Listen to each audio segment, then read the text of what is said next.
ಇಲ್ಲಿ ಯಾವುದೇ ಮುಚ್ಚುಮರೆ ಇಲ್ಲ. ಯಾರನ್ನು ಮೆಚ್ಚಿಸುವ ಪ್ರಶ್ನೆ ಇಲ್ಲವೇ ಇಲ್ಲ. ನೇರ ಪ್ರಶ್ನೆ, ನೇರ ಉತ್ತರ. ಇದು ಜನಮನ. ನಾನು ಚಿದಾನಂದ ಪಟೇಲ್. ಕರ್ನಾಟಕದ ಕಾಂಗ್ರೆಸ್ ಪಕ್ಷದ ಎಲ್ಲ ಆಗುಹೋಗುಗಳಿಗೆ ಕೆ ಸಿ ವೇಣುಗೋಪಾಲ್ರವರು ಎಂಟ್ರಿ ಆಗ್ಬೋದು. ಕರ್ನಾಟಕ ಕಾಂಗ್ರೆಸ್ನ ಎಲ್ಲ ವ್ಯವಹಾರಗಳಿಗೆ ಅವರ ಕರ್ನಾಟಕದ ಅಧ್ಯಕ್ಷ ಡಿ ಕೆ ಶಿವಕುಮಾರ್ಗೆ ಒಂದಲ್ಲ 100 ಬಾರಿ ಬೇಕಾದರೂ ಕರೆಯನ್ನು ಮಾಡಬಹುದು. ಕೇರಳ ಸಿ ಎಂ ಪಿಣರಾಯಿನವರು ಕೇರಳದಲ್ಲಿ ಮಾತ್ರ ಅಧಿಕಾರ ನಡೆಸಲಿಕ್ಕೆ ಅವರಿಗೆ ಅಲ್ಲಿಯ ಜನ ಮತ ಹಾಕಿ ಅವರಿಗೆ ಅವಕಾಶವನ್ನು ಕೊಟ್ಟಿರ್ತಕ್ಕಂಥದ್ದು. ಕರ್ನಾಟಕದ ಅಡ್ಮಿನಿಸ್ಟ್ರೇಷನ್ಗೆ ಕೇರಳ ಮುಖ್ಯಮಂತ್ರಿ ಪಿಣರಾಯಿ ವಿಜಯನ್ ಎಂಟ್ರಿ ಆಗಲಿಕ್ಕೆ ಅವರು ಯಾರು? ಒಂದು ತಮ್ಮ ರಾಜ್ಯದಲ್ಲಿ ಇರ್ತಕ್ಕಂಥ ಜನರಿಗೆ ಆಶ್ರಯ ಕಲ್ಪಿಸಲಾಗದಂಥ ಒಬ್ಬ ಮುಖ್ಯಮಂತ್ರಿ, ತಮ್ಮ ರಾಜ್ಯದವರಿಗೆ ವಸತಿಯನ್ನು ಕಲ್ಪಿಸಲಾಗದಂಥ ಮುಖ್ಯಮಂತ್ರಿ ಕರ್ನಾಟಕದಲ್ಲಿ ಬಂದು ಚುನಾವಣಾ ಕಾರಣಕ್ಕಾಗಿ ಜಾತಿ ಹೆಸರಿನಲ್ಲಿ, ಧರ್ಮದ ಹೆಸರಿನಲ್ಲಿ ಬೇಳೆ ಬೇಯಿಸಿಕೊಂಡಿರ್ತಕ್ಕಂಥ ಪಿಣರಾಯಿ ವಿಜಯನ್ರವರಿಗೆ ಕರ್ನಾಟಕದ ಕಡೆಯಿಂದ, ಎಲ್ಲ ಕನ್ನಡಿಗರ ಕಡೆಯಿಂದ ಧಿಕ್ಕಾರ ಅಂತ ಹೇಳಿದ್ರು ತಪ್ಪಾಗಲಾರ್ದು. ಮತ್ತೊಂದು ಕಡೆ ಕೆ ಸಿ ವೇಣುಗೋಪಾಲ್ ಯಾರು? ಅವ್ರಿಗೇನಾದರೂ ಪಕ್ಷದ ಅಫೇರ್ಸ್ ಬಗ್ಗೆ ಮಾತ್ರ ಎಂಟ್ರಿ ಆಗಲಿಕ್ಕೆ ಇರ್ತಕ್ಕಂಥ ಅವಕಾಶಗಳಿರ್ತಕ್ಕಂಥದ್ದು. ಕರ್ನಾಟಕ ಕಾಂಗ್ರೆಸ್ ಇರ್ತಕ್ಕಂಥ ಪ್ರಧಾನ ಕಾರ್ಯದರ್ಶಿನೂ ಒಂದೇ, ಕೆ ಸಿ ವೇಣುಗೋಪಾಲ್ ಕೂಡ ಒಂದೇ. ಕರ್ನಾಟಕದ ಮುಖ್ಯಮಂತ್ರಿ ಮತ್ತು ಉಪಮುಖ್ಯಮಂತ್ರಿಗೆ ಕರೆ ಮಾಡಿ ಅವರಿಗೆ ಮನೆ ಕಲ್ಪಿಸಿ, ಅವರಿಗೆ ವಸತಿ ಕಲ್ಪಿಸಿ, ಅವ್ರನ್ನ ನಿರಾಶ್ರಿತರನ್ನ ಆಶ್ರಿತರನ್ನಾಗಿ ಮಾಡಿ ಅಂತ ಹೇಳಲಿಕ್ಕೆ ಯಾವುದೇ ಕೂಡ ರೈಟ್ಸ್ ಇಲ್ಲ. ಉತ್ತರ ಕರ್ನಾಟಕದ ಅನೇಕ ಜಿಲ್ಲೆಗಳಲ್ಲಿ ಇವತ್ತು ಸಾವಿರಾರು ಲಕ್ಷಾಂತರ ಬಡವರು ಬೆಂಗಳೂರಿನಲ್ಲಿ ಬಂದು ವಾಸವನ್ನು ಮಾಡ್ತಿದ್ದಾರೆ. ಮನೆ ಇಲ್ಲ, ಅತ್ಯಂತ ನಿರ್ಗತಿಕ ಸ್ಥಾನದಲ್ಲಿ ಇರ್ತಕ್ಕಂಥವ್ರು ಎಲ್ಲ ಒಂದು ಕಡೆ ಜೋಪಡಿ ಕಟ್ಕೊಂಡು ವಾಸ ಮಾಡ್ತಿದ್ದಾರೆ. ಮೊದಲು ಕನ್ನಡಿಗರಿಗೆ ಆದ್ಯತೆಯನ್ನು ಕೊಡಬೇಕು. ಆದರೆ ಎಲ್ಲ ಒಂದು ಕಡೆ ಕೇರಳ ಸಿ ಎಂ ಪಿಣರಾಯಿ ವಿಜಯನ್ರವರಿಗೆ ಯೋಗ್ಯತೆ ಇಲ್ಲದೆ ಕರ್ನಾಟಕದ ಬಗ್ಗೆ ಮಾತನಾಡ್ತಿದ್ದಾರೆ ಮತ್ತು ಕರ್ನಾಟಕದ ಅಡ್ಮಿನಿಸ್ಟ್ರೇಷನ್ ಎಂಟ್ರಿ ಆಗ್ತಿರ್ತಕ್ಕಂಥದ್ದು. ಆ ಮುಖಾಂತರ ತಮ್ಮ ಚುನಾವಣಾ ಬೇಳೆಯನ್ನು ರಾಜಕೀಯ ಬೇಯಿಸಿಕೊಳ್ಳಲಿಕ್ಕೆ ಕರ್ನಾಟಕವೇ ಬೇಕಿತ್ತೆಂಬ ಪ್ರಶ್ನೆ ಉಂಟಾಗಿರ್ತಕ್ಕಂಥದ್ದು. ಒಟ್ಟಾರೆ ಎಲ್ಲ ಒಂದು ಕಡೆ ಅಕ್ರಮವಾಗಿ ಯಾರೇ ಮನೆ ಕಟ್ಟಿಕೊಂಡಿದ್ರು ಕೂಡ ಅದನ್ನು ನೆಲಸಮವನ್ನು ಮಾಡಬೇಕು. ಮತ್ತು ಅಕ್ರಮವಾಗಿ ಅದು ರಾಜಕಾರಣಿಗಳು ಕೂಡ ಮನೆ ಮತ್ತು ಲೇಔಟ್ಗಳು ಮಾಡೋ ಅದನ್ನು ಕೂಡ ಸರ್ಕಾರ ಹೊಡಿಬೇಕು. ಈ ಎಲ್ಲದ್ರ ಬಗ್ಗೆ ಕೋಗಿಲು ಲೇಔಟ್ ಪ್ರಕರಣ ಸಂಬಂಧಪಟ್ಟಕ್ಕೆ ನಾವು ವಿಸ್ತೃತವಾದ ಚರ್ಚೆಯನ್ನು ಮಾಡ್ತಿದ್ದೀವಿ. ನಾನು ಮೊದಲನೇದಾಗಿ ಕಾಂಗ್ರೆಸ್ನ ಗೆಳೆಯರಿಗೆ ಕೇಳ್ತಿದ್ದೆ, ಕೆ ಸಿ ವೇಣುಗೋಪಾಲ್ ಯಾರು? ಕರ್ನಾಟಕದ ಸರ್ಕಾರದ ಆಡಳಿತದ ವಿಚಾರದಲ್ಲಿ ಮೂಗು ತೋರಿಸಲಿಕ್ಕೆ ಅವ್ರು ಯಾರು ಮನೆ ಕೊಡಿ ಅಂತ ಹೇಳಲಿಕ್ಕೆ ಅವರಿಗೆ ಯಾವ ರೈಟ್ಸ್ ಇದೆ? ಸರ್, ಅವರು ರಾಷ್ಟ್ರೀಯ ನಾಯಕರಲ್ಲಿ, ಕಾಂಗ್ರೆಸ್ ಪಕ್ಷದ ರಾಷ್ಟ್ರೀಯ ನಾಯಕರು. ನಿಮ್ಮ ಕಾಂಗ್ರೆಸ್ಗೆ ಅವರು ನಾಯಕರು. ನಿಮ್ಮ ಕಾಂಗ್ರೆಸ್ ಪಕ್ಷದ ಆಗುಹೋಗುಗಳಿಗೆ, ಕಾರ್ಯಕ್ರಮಗಳಿಗೆ ಅವರು ಸೂಚನೆ ಕೊಡಬೇಕು. ಕರ್ನಾಟಕದ ಆಡಳಿತದಲ್ಲಿ ಮೂಗು ತೂರಿಸಲಿಕ್ಕೆ ಅವ್ರು ಯಾರು? ಯಾವ ಅಧಿಕಾರ ಅವರಿಗೆ ಇದೆ? ಆ ರೀತಿ ಅಲ್ಲ. ಕರ್ನಾಟಕದಲ್ಲಿ ಕಾಂಗ್ರೆಸ್ ಪಕ್ಷ ಆಡಳಿತದಲ್ಲಿ ಇದೆ.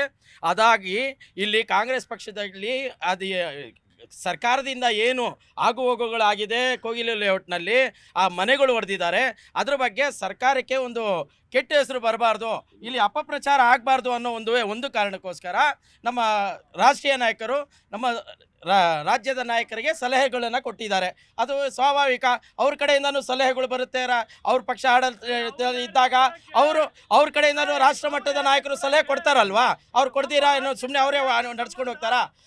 ಹೈಕಮಾಂಡ್ ಅಂತ ಇದ್ದಾಗ ಸಲಹೆ ಕೊಡ್ಲಿ ಸರ್. ನಿಮ್ಮ ಪಾರ್ಟಿ ವಿಚಾರದಲ್ಲಿ ಯಾವುದೇ ರೀತಿಯ ಸಲಹೆಯನ್ನು ಕೊಡ್ಲಿ. ನೀವು ಆಡಳಿತ ವಿಚಾರದಲ್ಲಿ ಅವ್ರು ಯಾಕೆ ಮೂಗು ತೂರಿಸ್ಬೇಕು? ಅವ್ರು ಯಾರು ಮನೆ ಕೊಡಿ ಅಂತ ಹೇಳಲಿಕ್ಕೆ ಅವ್ರಿಗೇನು ರೈಟ್ಸ್ ಇದೆ ರೀ? ಏನು ಅರ್ಥ ಹಂಗಾದ್ರೆ?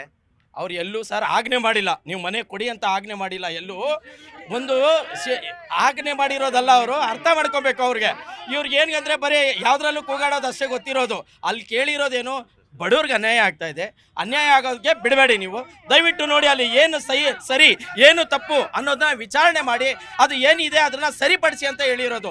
ಒಂದು ಅವ್ರ ಕಡೆಯಿಂದ ಒಂದು ಸೊಲ್ಯೂಷನ್ ಕೊಟ್ಟಿದ್ದಾರೆ ಹೊರತು ಅವ್ರು ಯಾವುದೋ ಆಜ್ಞೆ ಮಾಡಿಲ್ಲ. ಅದು ಇವ್ರು ತಪ್ಪು ಅರ್ಥ ಮಾಡ್ಕೊಳ್ತಾ ಇರ್ತಾರೆ.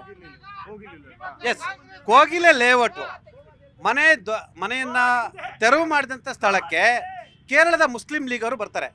ನಿಜವಾಗ್ಲೂ ಮುಸ್ಲಿಂ ಲೀಗರು ಮನೆ ಕೊಡಿ ಅಂತ ಪ್ರೊಟೆಸ್ಟ್ ಮಾಡಬೇಕಾಗಿರ್ತಕ್ಕಂಥದ್ದು ಕೇರಳ ಮುಖ್ಯಮಂತ್ರಿ ಪಿಣರಾಯಿ ವಿಜಯನ್ರವರ ನಿವಾಸದ ಮುಂದೆ. ಆದರೆ ಕರ್ನಾಟಕಕ್ಕೆ ಬರ್ತಕ್ಕಂಥ ಅಗತ್ಯ ಇಲ್ಲ.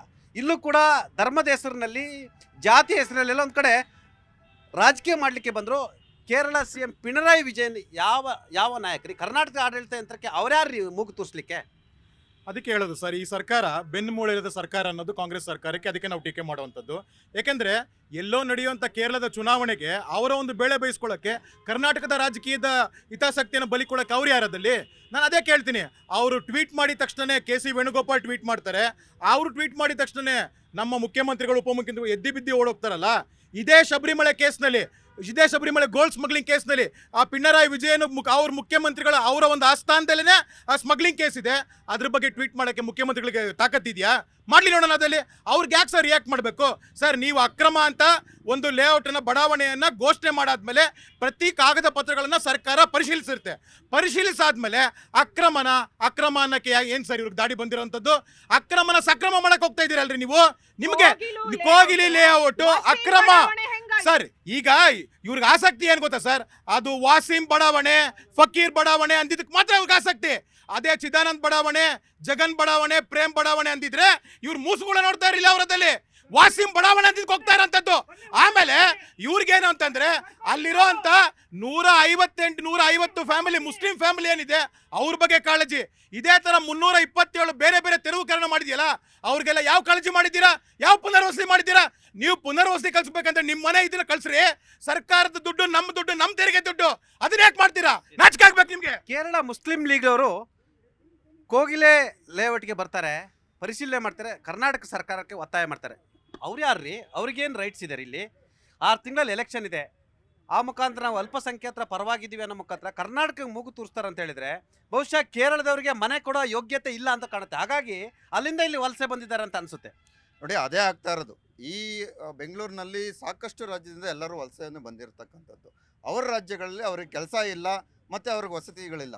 ಆದರೆ ನಾನು ಹೇಳ್ತಾ ಇರೋದು, ಈ ಎರಡೂ ಪಕ್ಷಗಳು ಏನಿದ್ದಾವೆ, ಈ ಎರಡೂ ಒಂದೇ ರೀತಿ ಅಂದದ್ದು. ಒಬ್ಬರು ಕೇರಳದಲ್ಲಿ ಒಬ್ಬ ಪಿಣರಾಯಿ ವಿಜಯನ್ ಟ್ವೀಟ್ ಮಾಡ್ತಾರೆ, ಕೆ.ಸಿ. ವೇಣುಗೋಪಾಲ್ ಅವರು ಟ್ವೀಟ್ ಮಾಡಿದ ತಕ್ಷಣ ಹೈಕಮಾಂಡ್ ಟ್ವೀಟ್ ಮಾಡುತ್ತೆ ಅಂತ ಟ್ವೀಟ್ ಮಾಡಿದ ತಕ್ಷಣ ಅವರು ಅಲರ್ಟ್ ಆಗ್ತಾರೆ. ಇನ್ನೊಬ್ಬರು ಇರೇ ಆಗಲಿ, BJPನೇ ಆಗಲಿ, ಇದೇ RSS ಹೇಳಿದ್ರೆ ಸುಮ್ಮನೆ ಇರ್ತಿದ್ರ? ಇವರು ಓಡೋಗ್ತಾ ಇದ್ರು. ಎರಡೂ ಪಕ್ಷಗಳು ಒಂದೇ ನಾಣ್ಯದ ಮುಖಗಳು.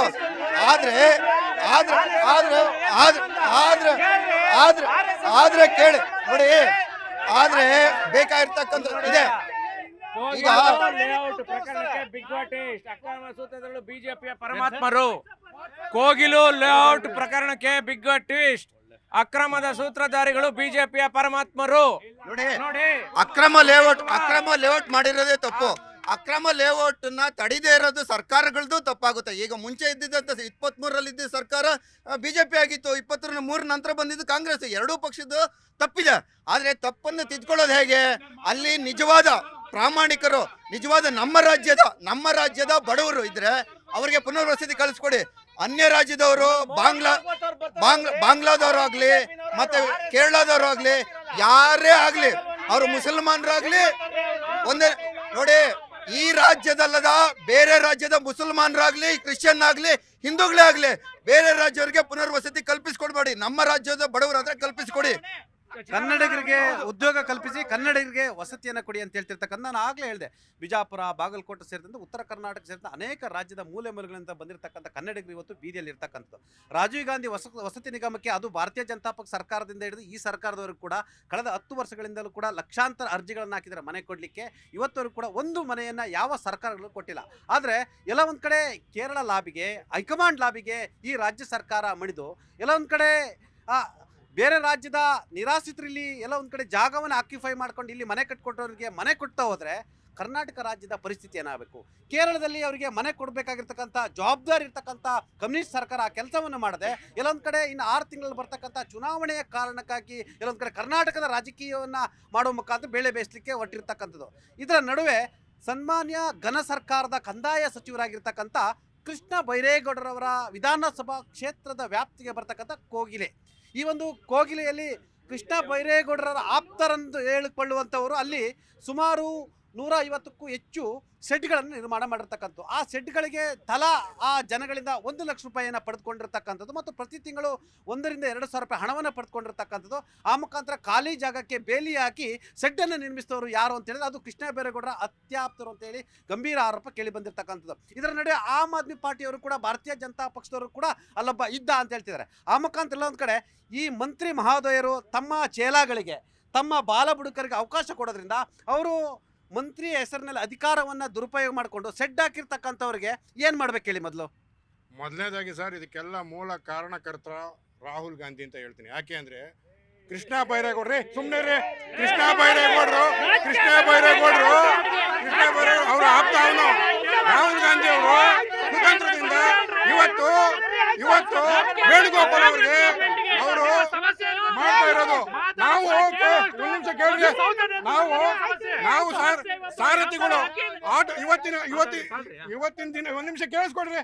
ಇವತ್ತಿನ ದಿನದಲ್ಲಿ ನಾವು ಲಕ್ಷಾಂತರ ಜನ ಚಾಲಕರುಗಳಿಗೆ ಒಂದು ಲೇಔಟ್ ಕೇಳಿದೀವಿ, ಸಾರಥಿಗಳಿಗೆ ಆಟೋ ಓಡಿಸೋ ಜನಸಾಮಾನ್ಯರಿಗೆ ಕೇಳಿದೀವಿ. ಇವತ್ತವರೆಗೂ ಒಂದು ಸೈಟ್ ಕೊಡಕ್ಕಾಗಿಲ್ಲ ಇವ್ರಿಗೆ. ಅಕ್ರಮ ವಲಸಿಗರಿಗೆ ಕೊಡ್ತಾರೆ. ನಾನು ಅವತ್ತೇ ಮಾಡ್ಕೊಂಡೆ, ಮಾನ್ಯ ಸಿದ್ದರಾಮಯ್ಯ ವಿರೋಧ ಪಕ್ಷ ನಾಯಕರಾಗಿದ್ದಾಗ ಕೇಳಿದ್ದೀನಿ, ಮನವಿ ಮಾಡಿದ್ದೀನಿ, ಸರ್ ಅಕ್ರಮ ವಲಸಿಗರು 21,000 ಜನ ಇದ್ದಾರೆ, ನಾನು ದಾಖಲೆ ಕೊಡ್ತೀನಿ, ದಯವಿಟ್ಟು ಇವ್ರನ್ನೆಲ್ಲ ಹೊರಗಟ್ಟಿ ಅಂತ ನಾನು ಹೇಳಿದ್ದೀನಿ. ಇವತ್ತು ಮಾಡ್ಲಿಲ್ಲ ಇವ್ರಿಗೆ. ನಾನು ಹೇಳ್ತಿರೋದು ಕಾಂಗ್ರೆಸ್ ಆಗ್ಲಿ ಬಿಜೆಪಿ ಆಗ್ಲಿ, ನೀವು ಕೂಡ ಬೆಳೆಸಿದ್ದೀರಾ, ನೀವೇನು ಸಾಮಾನ್ಯರಲ್ಲ. ನಿಮ್ದವ್ರಿಗೆ ಅದೇ ವಿಶ್ವನಾಥ್ ಇದ್ದ ಪಕ್ಕದ ವಿಶ್ವನಾಥ್ ಇದ್ದಾರೆ, ಯಾಕೆ ಮಾಡ್ಲಿಲ್ಲ ನಮಗೆ ಅಂತ? ನಿಮ್ಮ ಸರ್ಕಾರ ನಿಮ್ಮ ಅಧಿಕಾರ ಬಂದಾಗ ನೀವು ಕೊಡುವಂತಹ ಭರವಸೆಗಳು ಇದೆ. ಇವತ್ತು ಈ ರಾಜ್ಯಕ್ಕೆ ಚಾಲಕರ ಕೊಡುಗೆ ಎಷ್ಟಿದೆ? ಯಾವ್ದಾದ್ರು ಚಾಲಕನಿಗೆ ಇವತ್ತಿನವರೆಗೂ 30 ವರ್ಷ 40 ವರ್ಷ 50 ವರ್ಷ ಸೇವೆ ನೀಡಿರ್ತಕ್ಕಂಥ ಚಾಲಕರಿಗೆ ಯಾವ್ದಾದ್ರು ಒಂದು ಮನೆ ಕೊಡ್ಸಿದ್ದೀರಾ ನೀವು? ಬಿಜೆಪಿ ಅವರಾಗ್ಲಿ ಕಾಂಗ್ರೆಸ್ ಅವರಾಗ್ಲಿ ಕೊಟ್ಟಿರೋದ್ರ ಕಿತ್ಕೊಂಡಿರ್ತೀರಾ? ಇವರು ಏನಿದೆ ಅಂದ್ರೆ ಈ ಕಾಂಗ್ರೆಸ್ ಮತ್ತೆ ಈ ಬಿಜೆಪಿ ಒಂದು ತಾಯಿ ಎರಡು ಮಕ್ಕಳಿದ್ದಂಗೆ. ಇವ್ರ ಮೇಲೆ ಅವರು, ಅವ್ರ ಮೇಲೆ ಇವರು. ಈಗ ಚಾಲಕರಿಗೆ ಕೋಟ್ಯಾಂತರ ಗಟ್ಟಲೆ ನಾವು ಟ್ಯಾಕ್ಸ್ ಕೊಟ್ಟಂತ ಚಾಲಕರಿಗೆ ನಮಗೆ ಒಂದೇ ಒಂದು ಸೂರು ಮಾಡ್ಕೊಡಿ ಅಂದ್ರೆ ತಲೆ ಕೆಡಿಸ್ಕೊಳಲ್ಲ. ಬಿಜೆಪಿ ಬರ್ಲಿ ಕಾಂಗ್ರೆಸ್ ಬರ್ಲಿ, ಇವತ್ತ ವಲಸಿಗರಿಗೆ ಇವತ್ತು ಅವ್ರು ಹೇಳ್ತವ್ರೆ, ನಾಳೆ ದಿನ ಇದೇ ಪರಿಸ್ಥಿತಿ ಬಿಜೆಪಿ ಅವ್ರು ಬಂದ್ರು ಕೂಡ ನಾಳೆ ದಿನ ಅವರು ಕೂಡ ಅದನ್ನ ಸಮರ್ಥನೆ ಮಾಡಿಸ್ಕೊಂತಾರೆ. ಎಸ್ ಸರ್ ಅಲ್ಲಿ ಅಲ್ಪಸಂಖ್ಯಾತರು ಇದರನ್ನ ಕಾರಣಕ್ಕೆ ತಮಗೆ ಪ್ರೀತಿ ಉಕ್ಕಿ ಹರಿತಾ, ಅಥವಾ ಇವತ್ತು ಕಾಂಗ್ರೆಸ್ ಅನ್ನೇ ಕಂಟ್ರೋಲ್ ಮಾಡ್ತಿರ್ತಕ್ಕಂಥ KC ವೇಣುಗೋಪಾಲ್ ಅವರ ಆಜ್ಞೆ ಕಾರಣಕ್ಕಾಗಿ ನೀವು ಮಾಡಿದ್ರಾ, ಅಥವಾ ಎಲ್ಲೊಂದ್ ಕಡೆ ಕೇರಳ ಚುನಾವಣಾ ಭಯದಿಂದ ಈ ಕೆಲಸವನ್ನ ಮಾಡಿದ್ರು? ಸರ್ ಹಂಗೆಲ್ಲ ಏನಿಲ್ಲ. ಇವತ್ತು ಇದು ಮಾಡಿದ ತಪ್ಪೇ ಬಿಜೆಪಿ ಅವರು. BJP period Yediyurappa Bommai period ಅಲ್ಲಿ ಸೆಡ್ ಹಾಕೊಂಡು ಇವತ್ತು ಅಲ್ಲಿ ಮನೆ ನಿರ್ಮಾಣ ಮಾಡ್ಕೊಂಡಿರೋದು. ಇದು ಬೊಮ್ಮಾಯಿ ಒಂದು ಇದು ಡಿಸ್ಚಾರ್ಜ್ ಇನ್ಚಾರ್ಜ್ ಮಿನಿಸ್ಟರ್ ಮಾಡೋಕ್ಕಾಗಿಲ್ಲ. ಇದು ಬೊಮ್ಮಾಯಿಗೆ ಇವ್ರ ಬಗ್ಗೆ ಇವ್ರ ಕಾಲೇಜ್ ಇದೆ, ಅವ್ರ ಬೆಂಗಳೂರು ಬಗ್ಗೆ ಒಂದು ಇನ್ಚಾರ್ಜ್ ಮಿನಿಸ್ಟರ್ ಮಾಡೋಕ್ಕೆ ನೈತಿಕತೆ ಇಲ್ಲ ಅವ್ರಿಗೆ. ಇದೇ ಬಾಂಗ್ಲಾದೇಶ ಬರುವಾಗ ಸೆಂಟ್ರಲ್ ಗೌರ್ಮೆಂಟ್ ಬಾರ್ಡರ್ ಅಲ್ಲಿ ಏನ್ ಮಾಡ್ತಾ ಇದ್ದಾರೆ ಇವತ್ತು? ಇದೇ ನೇರ ಹೊಣೆ ನರೇಂದ್ರ ಮೋದಿ ಬಿಜೆಪಿ ಅವರ ಹೊಣೆ ಇದು. ಇವ್ರು ಹೇಳ್ತಾ ಇದ್ರು, ಗಂಜಿ ಶ್ರೀರಾಮ್ ಅವ್ರು ಹೇಳ್ತಾ ಇದ್ರು, ಒಂದು ಜಮೀನು ಕೊರಕ್ಕೆ ಒಂದು ಸೈಟ್ ಕೊರಕ್ಕೆ ಯೋಗಿತಿಲ್ಲ ಅಂತ ಹೇಳ್ಬಿಟ್ಟು. ಇದೇ ಇಂದಿರಾ ಗಾಂಧಿ ಅವರು 1971 ಉಳ್ಳವನಿಗೆ ಭೂಮಿ ಅಂತ ಹೇಳ್ಬಿಟ್ಟು ಹಲವಾರು ಜನರಿಗೆ ಜಮೀನು ಕೊಟ್ಟಿರೋ ಪಕ್ಷ ಇದು ಕಾಂಗ್ರೆಸ್ ಪಕ್ಷ. ಇದು ನಿಮಗೆ ಗೊತ್ತಿರ್ಬೇಕಾಗಿದೆ, ಇದೇ ಬಿಜೆಪಿ ಅವ್ರಿಗೂ ಗೊತ್ತಾಗಿರ್ಬೇಕಾಗಿದೆ. ಇವರು ರಾಜಕೀಯ ಮಾಡಕ್ಕೆ ಹುಟ್ಟಿರೋರು ಇದೆ ಬಿಜೆಪಿ ಅವರು. ಇದೇ ಇಂದಿರಾ ಗಾಂಧಿ ಅವ್ರನ್ನ ತಿಳ್ಕೊಬೇಕಾಗಿದೆ ನೀವು. ಉಳ್ವಣಿಗೆ ಭೂಮಿ ಅಂತ ಹೇಳ್ಕೊಂಡು 60,000 ಜನಕ್ಕೆ ಜಮೀನು ಕೊಟ್ಟಿರೋ ಪಕ್ಷ ನಮ್ದು. ನಿಮ್ ತರ ಗಾಳಿ ಕೂತಿರೋ ಪಕ್ಷ ಅಲ್ಲ ನಮ್ದು.